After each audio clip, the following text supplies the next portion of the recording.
اعوذ باللہ من الشیطان الرجیم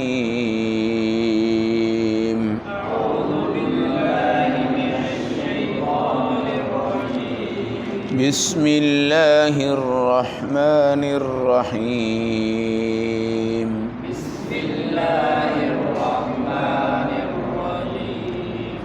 وَنُنَزِّلُ مِنَ الْقُرْآنِ مَا هُوَ شِفَاءٌ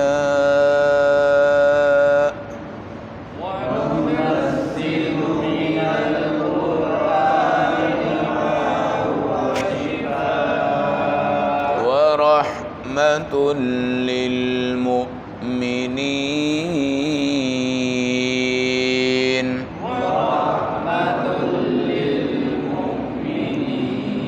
وَلَا يَزِيدُ الظَّالِمِينَ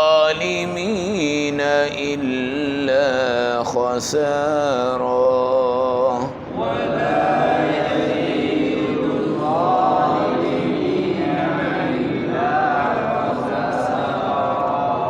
صدق اللہ العظیم۔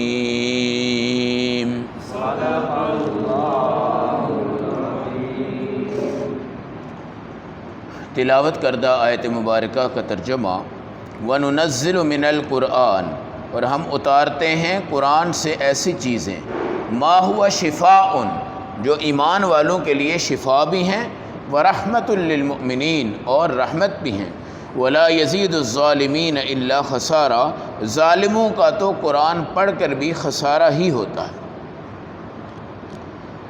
آیت نمبر 82، پارہ نمبر 15، سورۃ بنی اسرائیل۔ قرآن حکیم شفا ہے، جسم کے لیے بھی اور روح کے لیے بھی۔ ایک وہ شفا ہوتی ہے جہاں سے آپ کا بخار دور ہوتا ہے، آپ کا درد ختم ہو جاتا ہے، آپ کے جسم کے تکلیفیں ختم ہوتی ہیں۔ ایک وہ شفا ہے جہاں آپ کا ایمان محفوظ ہو جاتا ہے، اس کو کہتے ہیں شفائے روحانی، اور جہاں جسم ٹھیک ہوتا ہے اس کو کہتے ہیں شفائے جسمانی۔ جسم کی بھی شفا قرآن ہے، روح کی بھی شفا۔ چنانچہ سب سے پہلے جو دم کیا گیا قرآن حکیم کے ذریعے وہ کیا ہے صحابہ کرام نے۔ یہ جو دم ہے یہ اصحاب رسول نے سب سے پہلے اسلام میں کیا۔ ایک سفر میں صحابہ ہیں، راستے میں بھوک لگی تو سامان راہ ختم ہو گیا۔ ایک بادشاہ کا شاہی محل تھا تو وہاں آپ نے اس چیز کا تقاضا رکھا کہ ہمیں کھانے اور پینے کے لیے اگر کچھ مل جائے، تو اس نے انکار کر دیا۔ اب اللہ کا نظام دیکھیں، بادشاہ کافر تھا، صحابہ جا رہے تھے، کھانا نہیں ملا، ایک سانپ آیا تو اس نے بادشاہ کو ڈنک مار دیا، اور ان کے ذہن میں یہ آیا کہ یہ جو ابھی درویش یہاں سے گزرے ہیں جن کو ہم نے کھانا پینا نہیں دیا، ان کو بتائیں کہ یہ معاملہ ہو گیا ہے۔ تو صحابہ کو واپس بلایا گیا۔ سب سے پہلا جو دم کیا ہے صحابی نے وہ سورۃ الفاتحہ پڑھ کے اس کے سانپ والی جگہ پہ دم کیا۔ مگر صحابہ نے دم سے پہلے یہ کہا کہ جی ہم نے آپ سے کھانے پینے کا مطالبہ کیا تھا، اب ہم دم کریں گے لیکن آپ ہمیں بکریاں دیں۔ کیا دیں؟ بکریاں دیں گے۔ بکریاں دیں۔ یہ جو کہتے ہیں نا دم کے اوپر آپ اجرت لیں، آپ اجرت لے سکتے ہیں، چھرا نہیں مارنا کسی غریب کے اوپر، کیونکہ پیر ایسی چیزیں ہیں کہ اگر پیر کسی کو پابند کرتے ہیں تمہیں 10,000 چاہیے تو وہ بندہ بیچارہ اپنے کپڑے جوتیاں بیچ کے بھی 10,000 روپیہ لا دے گا، کچھ بھی ہو جائے۔ یہ ظلم ہے، یہ ظلم ہے۔ اس وقت انہوں نے مطالبہ کیا اور وہ دم کیا، شفا ہو گئی، تو اس نے بکریاں دی، اصحاب رسول نے وہ کھائی، اور نبی پاک علیہ السلام کو جا کر سارا واقعہ سنایا۔ اللہ کے نبی نے کوئی منع نہیں فرمایا، بلکہ آپ نے پوچھا بھائی وہ جو بکری تم نے لی ہے کیا اس کا گوشت سارا کھا گئے ہو یا کچھ بچا ہوا ہے؟ جی، تو یہ پہلا دم ہے، کیا ہے؟ سورۃ الفاتحہ صرف آپ پڑھیں تو 70 بیماریوں سے شفا، اگر تمہارا یقین ہو۔ اور پڑھنے کے لیے اللہ نے یہ نہیں پابند کیا کہ فاروق صاحب پڑھیں یا سردار صاحب پڑھیں یا فلاں صاحب پڑھیں، کوئی مسلمان پڑھ لے۔ اور آپ یہ تجزیہ کر لیں، اپنے بچوں میں اس چیز کا رجحان پیدا کریں کہ چاہے ایک بار پڑھ لیں۔ یہ جو ہم کہتے ہیں نا 70 10 20 30، یہ ہمارے بزرگوں کے تجربات ہیں۔ کیا ہیں؟ ٹائم ہو تو ایک بار پڑھ لیں، ٹائم ہو تو 3 بار پڑھ لیں، ٹائم ہو تو 5 بار پڑھ لیں، ٹائم ہو تو 7 بار پڑھ لیں۔ پڑھ کے آپ گھر میں پھونک دیں، پانی پہ دم کر گئے دے دیں ان کو، شفا ہے۔ اب آپ کہتے ہیں جی مولوی صاحب پھونک مارے تو شفا ہوگی، لیکن رب کیا کہتا ہے کہ وَنُنَزِّلُ مِنَ الْقُرْآنِ مَا هُوَ شِفَاءٌ، قرآن جتنا بھی نازل ہوا یہ تمہارے لیے شفا ہے۔ اب ایک شفا تو وہ ہے جو ہمارا سر درد ختم کر دیتی ہے، ایک شفا وہ ہوتی ہے جو آپ کا عقیدہ ٹھیک کر رہی ہے، آپ کو شرک سے بچا دیا، آپ کو سود سے قرآن بچاتا ہے۔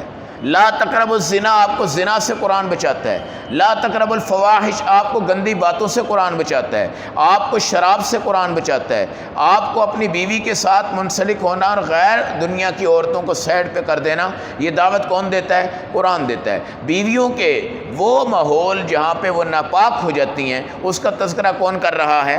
قرآن کر رہا ہے۔ نبی پاک علیہ السلام کے معراج کی زندگی کو کون بیان کرتا ہے؟ قرآن بیان کرتا ہے۔ اصحاب کہف کی شفا کس نے بیان کی ہے؟ قرآن نے۔ حضرت عزیر کا واقعہ کس نے بیان کیا ہے؟ قرآن حکیم نے۔ یاجوج ماجوج کے قصے، ذوالقرنین کے قصے اور یہ تمام قصے، یعنی قرآن بہت بڑا سمندر ہے، یہ مختصر وقت میں بیان نہیں ہوتا۔ لیکن بات کیا ہے کہ قرآن حکیم نے آپ کا عقیدہ ٹھیک کیا کہ آپ نے کہا کہ بس قرآن قرآن قرآن،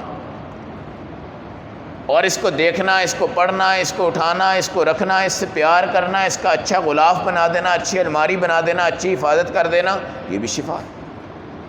تو عقیدہ ٹھیک کرنے والا کون ہے؟ توحید پہ لانے والا کون ہے؟ قرآن۔ اور لذت دینے والا کون ہے؟ قرآن۔ تو کیا ہمیں شفائے جسمانی کی زیادہ ضرورت ہوتی ہے شفائے روحانی کی؟ اور آج ہم جسمانی شفا کے پیچھے جا رہے ہیں۔ پیناڈول بھی کھا لو درد ختم ہو جاتا ہے، ٹیکا لگوا لو بخار ختم ہو جاتا ہے، لیکن جو قرآن ہے وہ آپ کو جسمانی شفا اگر وقت نہیں بھی دے رہا تو روحانی شفا تو کیا دی ہے۔ اگر جسمانی ہم بیماری میں مر بھی جاتے ہیں تو کوئی بات نہیں، اللہ کو پیارے ہونا ہی ہونا ہے، لیکن اگر ہماری روحانی شفا قرآن سے بن گئی، ہمارا عقیدہ یہ ہے کہ اللہ ایک ہے، وحدہ لا شریک ہے، حضور پاک آخری نبی ہیں، بس آپ سمجھ جائیں آپ کامیاب ہو گئے، آپ سمجھ جائیں آپ کامیاب ہو گئے۔ ہم یہ دیکھتے ہیں کہ عوام جو آتی ہے نا، وہ اپنی روحانی شفا کے لیے علماء کے پاس نہیں جا رہی، وہ بھی کس کے لیے جا رہی ہیں؟ جسم میں درد ہو رہا ہے جناب، گھر میں لڑائی جھگڑے ہو رہے ہیں جناب، گھر میں تو میں ہو رہی ہے جناب، پتہ نہیں کیا ہو گیا کیا نہیں ہو گیا، دکان کا مسئلہ بنا ہوا ہے، فیکٹری کا مسئلہ بنا ہوا ہے، کاروبار کا مسئلہ بنا ہوا ہے، فلاں چیز کا مسئلہ بنا ہوا ہے، تو شفائے روحانی وہ بھی نہیں طلب کر رہے۔ حالانکہ قرآن کہتا ہے شفاء، یہ کیا ہے؟ شفا ہے۔ یہ شفاء میں جو دو پیش ہیں، دو پیش سامنے دیکھیں، قرآن لغت میں بڑا اللہ نے اثر رکھا ہے۔ شفاء کا مطلب ہر چیز کی شفا ہے، ہر چیز کی شفا ہے۔ اور یاد رکھیں جب شفا نہیں ہونی ہوتی اللہ کے پاس جانا ہوتا ہے تو انبیاء بھی چلے جاتے ہیں، ان پہ بھی قرآن پڑھا جا رہا ہوتا ہے۔ تو جب تک زندگی ہے نا، اس زندگی میں ہمیں اللہ شفا عطا فرمائے، جسمانی بھی اور ورحمۃ للمؤمنین، اور مومنین کے لیے رحمت ہے۔ یہ میں آپ کو بتاؤں، یہ قرآن پڑھنا دیکھنا اس وقت آپ ہیں یہاں، یہ آپ کا کمال ہے یا خدا کی رحمت ہے؟ جی آپ کا کمال ہے یہ؟ نہیں، یہ کیا ہے؟ خدا کی۔ آپ نماز پڑھ کے یہاں بیٹھے ہوئے ہیں، یہ بھی آپ کا کمال نہیں ہے، یہ خدا کی رحمت ہے۔ حضرت عائشہ رضی اللہ تعالیٰ عنہ نے میرے نبی سے کہا یا رسول اللہ آپ خدا کی رحمت سے جنت میں جائیں گے یا اپنے عمل سے جائیں گے؟ حضور نے فرمایا میں رحمت سے جاؤں گا۔ پھر کہا عمل کی کیا ضرورت ہے؟